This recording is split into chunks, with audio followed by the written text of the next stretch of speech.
Hey guys, welcome back to our my channel কাকিমার আড্ডা চ্যানেলে তোমাদেরকে ওয়েলকাম। Happy Sunday. তো সানডে মানে জানোই সবার বাড়িতেই কিন্তু স্পেশাল মেনু হয়, আমাদের বাড়িতেও কিন্তু হয়। তোমরা সবাই জানো যে আমাদের বেশিরভাগ সানডেতে কিন্তু চিকেনটা হয়। তো আজকে হয়েছে আলু বিরিয়ানি আর চিকেন কষা। তো চলো সেই রেসিপিটাই তোমাদের সাথে শেয়ার করবো বলে চলে এসেছি। কিন্তু আমার পেজে কিন্তু এর আগেও তোমাদের সাথে বিরিয়ানি শেয়ার করা ছিল, তোমরা দেখেছো। তো দেখতেই পেলে মা কিন্তু ভাতটা বসিয়ে দিয়েছে বিরিয়ানির জন্য, যেটা 70% সেদ্ধ হবে। আর এখানে দেখো দুধ দিয়ে দিচ্ছি, দুধের মধ্যে দিয়ে দিচ্ছি অল্প একটু কেওড়া জল, গোলাপ জল ছিল সরি, এটা গোলাপ জল দিয়ে দিয়েছি। আর দেবো মিঠা আতর, এটা দিয়ে এখন চাপা দিয়ে রেখে দেবো। আর কেওড়া জল আর ওটাকে ঠিক কী বলে মনে পড়ছে না আপাততভাবে আমার এখন তো যখন দেবো তখন আমি বলে দেবো। তো দেখো ওটা দিয়ে এখন ঢাকা দিয়ে রেখে দেবো। আর একটা জিনিস হচ্ছে, ভাতটা যখন করছিল মা তখন কিন্তু ওর মধ্যে ভাতের মধ্যে একটু তেল দিয়ে দিয়েছে, যার কারণের জন্য একটা ভাতের সাথে একটা ভাত যাতে না লাগে সেই জন্য আর একটু নুন দিয়ে দিয়েছিল। তো এখানে দেখো যেটা করছি আমি সেটা হচ্ছে, এখানে হচ্ছে ওই আলু বিরিয়ানির জন্য আলুটাকে কিন্তু সবসময় আমি একটু ভাপিয়ে নিই, যাতে মানে টেস্ট হয়, আলুটার ভেতরে পেঁয়াজ রসুনটা ঢোকে যাতে টেস্ট হয়। তো দেখো আলুটা ভালো করে মোটামুটি ভেজে নেওয়ার পর একটু সামান্য পেঁয়াজ আর টমেটো দিয়ে দিয়েছি। তো এর মধ্যে কিন্তু আরও কিছু অ্যাড করব, যেটা অ্যাড করব সেটা হচ্ছে আদা রসুন বাটা, তারপরে বিরিয়ানি মশলা, আর যে কালারটা দিই আমি সেটা হচ্ছে যে ফুড কালার থাকে, যেটা বিরিয়ানির মধ্যে ইউজ করা হয়, সেই কালারটাই দিই আমি, কোনো হলুদ দিই না। দেখো ফুড কালারটা কিন্তু ঝেড়ে ঝেড়ে পড়ছিল না, কারণ যেহেতু ওটা অনেক দিনের বললাম বলে কেউ আবার ভেবে না যে বহুদিনের, বাট হয়তো ওই জন্য বড়ো প্যাকেটই মা নিয়ে এসে রেখে দেয়, যেহেতু বিরিয়ানি পোলাও মাঝে সাঝেই হয়। পোলাওটা অনেক দিন যদিও বা হয়নি, এর নেক্সট দিন আমি তোমাদের সাথে অবশ্যই পোলাওয়ের রেসিপি করে দেখাবো। তো যাই হোক, ফ্রিজে রাখা ছিল তো ওই জন্য না জমে মতন গিয়েছিলো, ছিল না খুব একটা, অল্পই ছিল, যার কারণে আমি প্যাকেটটার ভেতরে একটু জল দিয়ে নেড়ে কিন্তু দিয়ে দিলাম। আর দেখো আলুটার মধ্যে কিন্তু তোমাদের দেখিয়ে দিয়েছি আদা বাটা রসুন বাটা, বিরিয়ানি মশলা, জিরে গুঁড়ো, ধনে গুঁড়ো, চিনি, নুন, মানে যে যতটুকু দরকার যতটুকু প্রয়োজন সেই সমস্ত কিছু দিয়ে দিয়েছি। আর একটা জিনিস তো, প্রচণ্ড গরম জানো তো, মানে এই গরমে না কিছু খেতেও ইচ্ছা করছে না, কিন্তু কিছু করার নেই, কিছু তো খেতেই হবে। আর একটা জিনিস হচ্ছে, আমার ভাইয়ের ছুটি থাকে, তোমরা সবাই জানো আর কি, অনেকেই নয়। তো ওই একটা দিন বাড়িতে থাকলে একটু মানে কী বলো তো, একটু এইসবগুলো খেতে তো মন চায় না, সবসময় তো আর বাইরে সবটা জিনিসটা রান্না করে দেওয়া যায় না না। আর ও তো সেরকমভাবে খেতেও পারে না, যার কারণের জন্য চলো আমি কিন্তু এই আলুটা কিন্তু 70% বয়েল করে নেবো। তো এই দেখো এখানে কিন্তু আমি আরও খানিকটা গোলাপ জল, আরও খানিকটা কেওড়া জল দিয়ে দিলাম।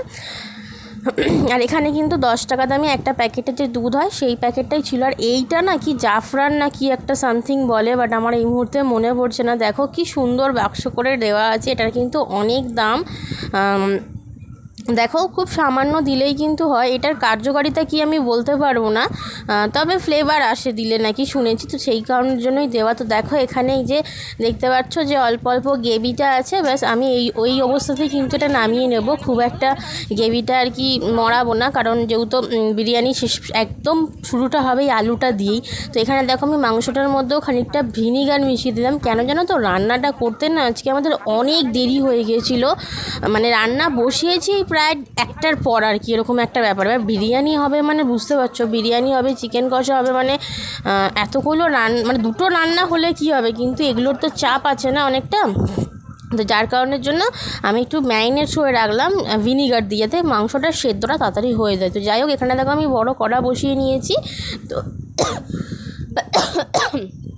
আর এর মধ্যেই দিয়ে দেবো কিন্তু বেরেস্তার পেঁয়াজ ভাজাটা কিন্তু আমি বেশ খানিকটা লাল লাল করে ভেজে নেবো। আর একটা জিনিস হচ্ছে, আজকে বেরেস্তাটা খুব একটা ভালো হয়নি, কারণ আজকে না এই কোটাকুটিটা আমার ভাই করে দিয়েছে। আর ও পেঁয়াজগুলো এত সরু এবং এত ছোটো ছোটো করে কেটে ফেলেছিল না যে বেরেস্তাটা ভাজা যাচ্ছিলো না, মানে একটু বেশি লাল লাল করতে গেলেই না যে পেঁয়াজগুলো ধরো তার থেকেও ছোটো আছে সেগুলো না পুড়ে পুড়ে যাচ্ছিলো। তো যাই হোক আমি এইভাবেই কিন্তু বেরেস্তাটা এবারে নামিয়েছি, কারণ কিছু করার নেই। দেখতেই পাচ্ছ তাও মোটামুটি ঠিকই আছে, খুব একটা খারাপ কিন্তু হয়নি। তো যাই হোক ওই তেলে আরেকটু তেল দিয়ে কিন্তু আমি বসিয়ে দেবো। এখানে হচ্ছে মানে গ্যাস কিন্তু অফ হয়নি জানো তো, মানে ওইটার মধ্যেই তেল দিয়ে কিন্তু পেঁয়াজটা ভেজে নিলাম, যেটা হচ্ছে মাংসের পেঁয়াজ। তো দেখতে পাচ্ছ এখানে দেখো সর্বশেষে কিন্তু আমি একটু কলা পাতা দিয়ে দিয়েছি, যাতে রাইসটা একদম তলায় খুব লেগে না যায়। তার উপর দিয়ে দিয়েছি ওই আলুটা এবং আলুর যে গ্রেভিটা ছিল সম্পূর্ণভাবে সেটা। তো চলো এখানে কিন্তু লেয়ারটা হয় স্টেপ বাই স্টেপ সেটাই সাজাবো। তো মাকে বলেছি 2-3টে স্টেপ করবে, লেয়ার করবে, খুব একটা বেশি স্টেপ করার দরকার নেই। তো এখানে দেখো মা কিন্তু বেশ খানিকটা ভাত দিয়ে দিল। আর একটা জিনিস যেটা তোমাদের সাথে শেয়ার করি সেটা হচ্ছে এখানে কিন্তু চাল ছিল আজকের বিরিয়ানির জন্য আমাদের 1.5 কেজি, পুরো 1.5 কেজি চাল ছিল। আর চিকেন ছিল হচ্ছে 1 কেজি 750 মতন। তো এখানে দেখো যে লেয়ারটা করা হয়ে গেছে দেখতে পাচ্ছ, এর ওপর কিন্তু আমি এবার দিয়ে দেবো ওই জলটা, যে জলটা আমি করে রেখেছিলাম। আর এই যে জল মানে যেটা দুধ দিয়ে করা হয়েছে আর কি, এটা কিন্তু ম্যাক্সিমাম তোমরা চেষ্টা করবে আধা ঘন্টা 40 মিনিট মতন ভিজিয়ে রাখার। তো এখানে দেখো আমি দিয়ে দিলাম অল্প করে নুন, কারণ যেহেতু চালের মধ্যে নুন দেওয়া ছিল সেই জন্য তোমরা সেই হিসেব করেই কিন্তু নুনটা দেবে। তারপর দিয়ে দিলাম বেরেস্তা, আর এরপর দিয়ে দিলাম হচ্ছে বিরিয়ানি মশলাটা। আর আমাদের বাড়িতে জানো তো বিরিয়ানি মশলা বা আতর যেটা বলে না, সেটা না একটু কম করেই দেওয়া হয়, কারণ ওই ফ্লেভারগুলো না নিতে পারে না। মশলাটা দিলে বেশ একটা ঝাঁঝালো টাইপের হয়ে যায়, আর আতরটা দিলে খুব স্মেল ছাড়ে আর কি, ওই স্মেলটা অত ভালো লাগে না, যার কারণের জন্য ওই জিনিসগুলো আমরা একটু অল্প অল্প করেই দিই। তো দেখো বেশ খানিকটা কিন্তু ঘি দিয়ে দিয়েছি ওপর থেকে। তারপরে কিন্তু আর একটা লেয়ার সাজিয়ে দিয়ে দিলাম ওই যে জলটা, যেটা পুরোটা ছিল সেটা পুরোটাই দিয়ে দিলাম, মানে যেটুকুনি ছিল আর কি। আর ভাতটাও কিন্তু পুরোটা দিয়ে দিলাম। তো এখানে দেখো আবার দিয়ে দিচ্ছি হচ্ছে বিরিয়ানি মশলা, তারপর থেকে দিয়ে দিলাম বেরেস্তা। দেখো বেরেস্তা দেওয়ার পর কিন্তু খুব সুন্দর লাগছে দেখতে, কারণ যেহেতু ভাত সাদা হয়। তো যাই হোক ওপর থেকে দেখো, তার ওপর থেকে আবার দিয়ে দিলাম বিরিয়ানি মশলা, ঘি, এবং দেবো হচ্ছে খানিকটা এবার সাদা তেল, কারণ সবটা তো আর ঘিয়ের ওপর করা যায় না। তাও যতটা চেষ্টা করি আমরা কিন্তু ঘি দিয়েই করি, খুব একটা সাদা তেল দিই না। তো যাই হোক ওপর থেকে এবার একটু খানিকটা দিয়ে দেবো হচ্ছে। তো চলো এখানে কিন্তু অলমোস্ট আমাদের ডান, এবার খালি গ্যাসটা অন করে দেবো, ব্যাস তাহলেই হয়ে যাবে। তো এখানে দেখো যে মশলাগুলো দেখতে পাচ্ছ, আদা বাটা, রসুন বাটা, চিনি, নুন, হলুদ, কাশ্মীরি মির্চি, ঝাল লঙ্কারগুলো সমস্ত কিছু কিন্তু রেখে দেওয়া হয়েছে, মানে একবারে রেখে দিয়েছি যাতে সুবিধা হয় আমাদের নিতে। আর এই যে দেখছো ক্যামেরাটা অফ হয়ে গেছে, এটার কারণ হচ্ছে আমার ছেলে, মানে আমি যখন ক্যামেরা করছি না, ও এদিকেটা কী একটা করেছিল, যার কারণের জন্য আমি ছোট্টই ক্যামেরাটা ওখানে রেখে দিয়ে কিন্তু আমি এদিকে চলে এসেছিলাম, ওই জন্যই তোমরা ওটা ব্ল্যাঙ্ক দেখতে পেলে পুরো। তো যাই হোক দেখো এখানে কিন্তু আমি এই বিরিয়ানি এটা আর কি দমে বসিয়েছিলাম হচ্ছে 2:15-তে। তো চলো এবার ঢাকা দিয়ে দেবো, ব্যাস তাহলেই কিন্তু আমাদের আজকের বিরিয়ানি রেডি, ভাপে হলেই আর কি রেডি। তো এখানে দেখো মা কিন্তু পেঁয়াজ, টমেটো, মশলা দিয়ে সমস্ত মশলা দিয়ে দেখতেই পেলে এটা কিন্তু এবার ভালোভাবে কষিয়ে নেওয়া হচ্ছে। এবার কিন্তু এটাকে মাংস দিয়ে খানিকটা জল বেরোবে, মুরগির মাংস বা খাসির মাংস যাই পাও না কেন দেওয়ার সঙ্গে সঙ্গে কিন্তু জল বেরোয়, আর মুরগির মাংসতে কিন্তু একটু বেশিই বেরোয়।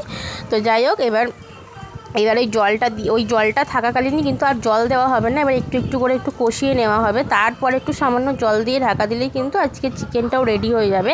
আর চিকেনটা হতে কিন্তু আজকে খুব একটা বেশি টাইম লাগবে না, কারণ হচ্ছে তোমরা দেখেছিলে যে আমি বেশ খানিকটা ভিনিগার কিন্তু চিকেনটার মধ্যে মাখিয়ে রেখেছিলাম। আর একটা কিন্তু যাদের বাড়িতে দেখবে ভিনিগার যদি না থেকে থাকে, তো তোমরা একটু লেবুর রসও লাগিয়ে দিতে পারো। কিন্তু মোটামুটি ধরো এই 1.5 কেজি বা 1 কেজি 750 মুরগির মাংসতে তোমরা মোটামুটি ছোটো ছোটো 2খানা পাতিল লেবুর রস দেবে, তাহলেই যথেষ্ট। তো এখানে দেখো আমাদের কিন্তু চিকেনটা আর কি অলমোস্ট ডান, আর ওদিকে কিন্তু বিরিয়ানিও অলমোস্ট ডান। তো দেখো আজকের ভিডিও আমাদের কেমন লেগেছে অবশ্যই কমেন্ট সেকশানে কমেন্ট করে জানিও। আর আজকের ভিডিও কিন্তু তোমাদের জন্য আমার এইটুকুনি। আমার পাশে থাকার জন্য, আমাকে সাপোর্ট করার জন্য অসংখ্য ধন্যবাদ। স্কিপ না করে পুরো দেখো। আর দেখো বিকেলবেলা আবার চলে এসেছে, দেখতে পাচ্ছ আমার ছেলেকে, এই দেখো ও কিন্তু বিকেলবেলা ওকে ঘুমিয়ে পড়েছিল একটুখানি, আমার ভাই ঘুম পেড়ে তারপর একটু ছাদে নিয়ে গেছিলাম, একটু ঘুরু করছিলাম, কারণ যা গরম, ওপরে একটু হাওয়া দিচ্ছিলো তার কারণের জন্য। তো চলো আজকের ভিডিও এইটুকুনি, শুভরাত্রি, টাটা, দেখা হবে নেক্সট ব্লগে খুব তাড়াতাড়ি।